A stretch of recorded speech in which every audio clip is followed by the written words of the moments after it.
Արգելի հայրենակիցներ, այս պահին գտնվում ենք Աչափնյակ վարչական շրջանի թիվ 126 դպրոցի բակում։ Ես եւ պարոն Հարոյանը այցելեցինք դպրոց, հանդիպեցինք տնօրինության հետ, տնօրենի եւ ուսուցչական անձնակազմի հետ խոսեցինք։ Դպրոցը ունի խնդիրներ,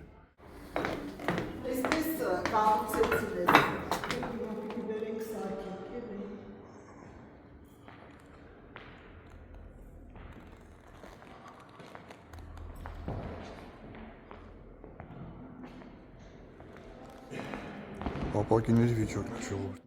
Տրանսպորտ դահլիճի հարևանությամբ։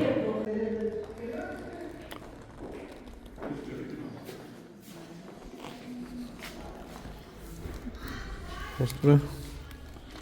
ցելով ավելի վատ վիճակում չկա ու միգուցե ավելի ակնառու ցելոֆոնը պատած է ժողովուրդ, տեսեք։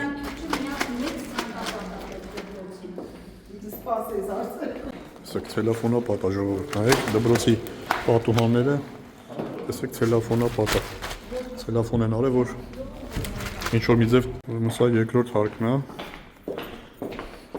Տեսեք էլի պատուհանները ցելոֆոնա պատ ու պատուհանները հին պատուհաններ են հայտից։ Այդտեղ էլ տեսեք դպրոցի երրորդ հարկն է։ Այստեղ ցածր դասարաններն են։ Հիշեցնեմ, որ դպրոցը հիմնական դպրոց է եւ տեսեք այստեղ էլի ցելոֆոնով տնօրինությունը ծածկել է, որպեսզի ջեռուցման հարցը ինչ որ մի ձև թեթևացնի։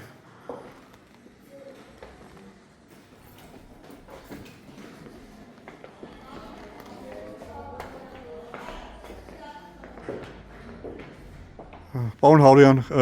խնդրեմ մեկնաբանեք դպրոցը ինչ վիճակում է եւ ինչ խնդիրներ ունի եւ ընդհանրապես այս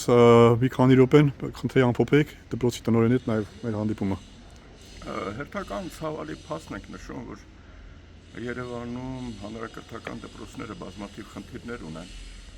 եւ այդ բազմաթիվ խնդիրները բերում են նաեւ եւ անձնակազմի եւ դպրոցականների առողջական խնդիրների վատթարացմանը, մասնավորապես ձմեռը առջևում եւ այս դպրոցում կան պատուհանի խնդիրներ, բազմաթիվ խնդիրներ, որոնք ուղղակի հրատապ լուծում են պահանջում։ Ինձ համար մասնավորապես շատ ցավալի է նաեւ այս փաստը նշել, որովհետեւ այստեղ է 42 տարի հայոց լեզվի եւ գրականություն դասավանդել հարազատ մայրս Ասիա Մուսայելյանը։ Առաջին երկրորդ դասարան ես այցելել եմ այս դպրոց։ Դպրոցը անվանակոչվել է հետագայում Հենրի Մորգենթաուի անունով, որը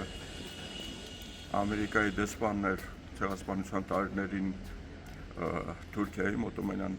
կայսրությունում եւ բազմիցս արձագանքել է հայերի խնդիրների ցեղասպանության այդ սարսափելի դեպքերի մասին, շատ նվիրյալ է եղել նաեւ Հայաստանին եւ վերջերս էլ ըստ տնօրենի տեղեկատվության մենք հասկացանք, որ այստեղ այցելել է նաև նրա ծոռնուհին Սարա Մորգենթաուն, որը նույնպես ծանոթացել է, փորձել է որոշակի օգնություն ցուցաբերել դպրոցին, բայց ամենի ցավոք սրտի տարիների ընթացքում մնացել է թղթի վրա։ Հուսով եմ, որ մեր այցելությունը որոշակի խնդիրներ բարձրաձայնելու իմաստով մեր այցելությունը կնպաստի այն ամենին, որպեսզի մենք կարողանանք Մայր Հայաստան խմբակցության երկու անդամներով կարողանանք բարձրաձայնել այս խնդիրները եւ քաղաքապետարանում համապատասխան պաշտոնատար հանձնառում մարդկանց անպայման հորդորենք, անպայման հետեւողական լինենք, որ խնդիրները որոշակի լուծումներ ստանան։ Հիշեցնեմ, որ 2015 թվականին կամ տեղեկացնեմ ավելի ճիշտ, որ 2015 թվականին դպրոցը ներառված է եղել սեյսմակայնությամբ անկայուն դպրոցների ցանկի մեջ, որպեսզի դպրոցը հիմնանորոգվի եւ դպրոցը մինչ այժմ 2025 թվականն է դեռ չի հիմնանորոգվել։ Հիշեցնեմ, որ 2017-18 թվականներին էլի կային դպրոցներ, որոնք պետք է հիմնանորոգվեին, հանձինս օրինակ 188 դպրոցը Աչափնյակ վարչական շրջանի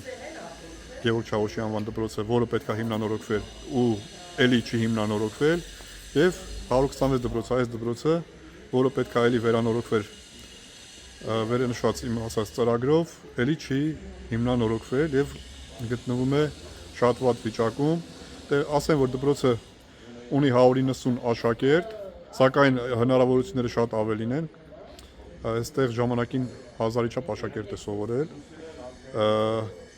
36 հոգի, եթե ճիշտ եմ հիշում, աշխատակիցներ ունի դպրոցը։ Դպրոցը ունի շտաբ, հիմնանորոգման կարիք։ Նաև տեղեկացանք, որ դպրոցը այս պահին բուֆետ չունի, այնպես որ քաղաքային իշխանություն Տիգրան Ավինյան եւ մնացած պատասխանատու անձինք այստեղ անելիք ունեք, այս դպրոցի համար անելիք ունեք, ինչպես 156, ինչպես 188, այնպես էլ այս 126 դպրոցը խնդիրներ ունի եւ լուծման կարիք ունի։ Առաջիկա ծրագրերում անհրաժեշտ է ներառել այս դպրոցի հիմնանորոգումը եւ դպրոցը շտաբ հիմնանորոգել։